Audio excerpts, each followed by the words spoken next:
Bismillahirrahmanirrahim. Assalamualaikum warahmatullahi wabarakatuh. Gimana anak-anak kabarnya? Alhamdulillah, insya Allah dalam lindungan Allah. Anak-anakku, di pertemuan yang ketiga ini saya Bu Nikmah sebagai pengajar kalian. Yang ketiga ini materinya tentang perangkat untuk mengakses internet. Nah, jadi untuk mengakses internet ini tidak hanya HP langsung bisa internetan ataupun komputer bisa internet, tapi ada beberapa perangkat yang wajib ada sehingga kalian bisa digunakan manfaatnya untuk internetan. Nah, perangkat ini ada perangkat yang utama, ada juga perangkat yang pendukung. Ini perangkat utamanya. Yang pertama adalah seperangkat komputer. Nah, seperangkat komputer atau kalian punya laptop ya berarti satu laptop itu sudah cukup syarat utamanya. Di sini anak-anak ada berbagai macam spesifikasi. Tentunya kalau spesifikasi pembelian yang baru ini versinya juga lebih tinggi ya. Kalau ini minimal ya, perlu digarisbawahi spesifikasi minimal. Ada Pentium 3. Pentium 3 ini keluaran lama ya. Walaupun RAM-nya 64. Walaupun ini ada harddisknya 10 GB, sekarang sudah tidak musim lagi harddisk 10 GB ya, flash disk saja sudah 16 GB 64. Nah, ini minimal ya, spesifikasi minimal karena ini belajar, jadi kalian harus tahu, tidak harus beli laptop yang mahal-mahal untuk bisa koneksi ke internet. Walaupun harddisknya itu 10 GB, nah ini sudah bisa dipakai untuk internet dan hanya koneksi internet. Tapi karena sekarang data itu sudah banyak, baik data itu berupa file, video, foto, ya animasi ataupun yang lainnya, suara, voice itu juga termasuk data, sehingga tidak mungkin kalau harddisk kita itu 10 GB.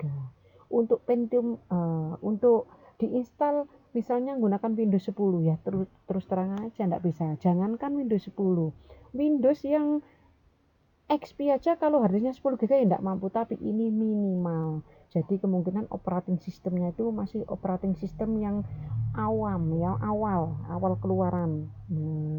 Terus selain satu unit komputer ini ada lagi yaitu, nah ini perangkat kedua yaitu modem. Nah, tentunya kalian sudah pernah mengenal modem, sudah pernah mendengarkan apa pengertian daripada modem. Modem adalah kepanjangan dari modulator demodulator. Nah, merupakan apa? Untuk mengubah sinyal analog menjadi sinyal digital atau sebaliknya, sinyal digital menjadi sinyal analog, itu juga bisa. Yang di sini dijelaskan sinyal informasi dalam sinyal pembawa atau karir dan siap untuk dikirimkan ya. Intinya modem ini anak-anak digunakan untuk koneksi internet yang utama selain seperangkat komputer. Terus jenis-jenis modem ini ada kategorinya anak-anak. Ada modem itu eksternal dan modem internal. Kalau internal berarti ada di dalamnya CPU, ada di dalamnya komputer. Lah kalau eksternal itu di luar, namanya aja eksternal. Berarti pastinya di luar. Modem eksternal ini anak-anak ada keuntungan dan kelebihannya. Apa kira-kira keuntungan dari modem eksternal? Nah, modem eksternal ini karena di luar keuntungannya mudah dibawa kemana-mana. Kalian internet mau di rumah, mau di sekolah, mau di tempat rekreasi, bisa eksternal. Tapi kalau modem internal, berarti kita harus menggunakan internet hanya yang ada di CPU itu aja, ya, nggak di luar, seperti itu. Jadi kalau eksternal ini biasanya yang memakai adalah instansi, ya. Contohnya kalau di sekolah menggunakan modem eksternal ya. Karena apa, bisa di sekolahnya kita menggunakannya. Kalau modem internal rata-ratanya seperti apa modem internal? Modem internal itu biasanya ada di dalamnya PC atau komputer. Kalau kecuali modem eksternalnya ini berbentuk seperti flash disk, mudah dibawa kemana-mana. Kalau modem eksternalnya itu seperti kalau misalnya ke Telkom ya, itu menggunakan Speedy atau Home ya, IndiHome. Nah itu otomatis eksternalnya tidak bisa dibawa kemana-mana karena harus ada kabel telepon yang mengikatnya. Walaupun tidak ada kabel telepon, tapi harus ada kabel dari Telkom yang mengikatnya sehingga kita kesulitan ya. Tapi kalau modemnya itu seperti flash disk, modem eksternal yang seperti USB, nah tentunya kalian bisa dibawa kemana-mana. Kalau modem internal, apa bedanya, apa kelebihan dan keuntungannya? Kalau modem internal, yaitu kalau misalnya terjadi kesulitan, terjadi error, kita untuk benahinya itu agak kesulitan, harus bongkar dulu. Apa kelebihannya modem internal? Harganya jauh lebih murah. Kalau modem eksternal jauh lebih mahal, karena di luar, loh kok nggak ada koneksi internetnya, otomatis kalian benahi USB-nya, oh sudah bisa, mudah membenahinya, karena di luar komputer atau di luar laptop. Tapi kalau modem internal harus bongkar dulu, makanya itu jadi kerugiannya atau uh, sisi daripada negatifnya di internal ini adalah bila harganya pastinya ya, untuk kelebihannya harganya lebih murah, tapi kekurangannya yaitu untuk benarnya lebih sulit karena harus bongkar komputer. Saluran telepon ini juga wajib ya, masih kalau ada Speedy. Sekarang IndiHome tanpa menggunakan saluran telepon. Nah, saluran telepon ini kok wajib? Karena ini adalah salah satu materi ya, dimana kalau kalian itu terhubung dengan Speedy, dulu itu masih diwajibkan.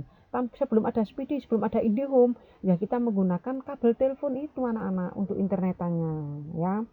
Namanya Telkomnet Instan. Nah, dengan adanya Telkomnet Instan ini wajib ada saluran telepon.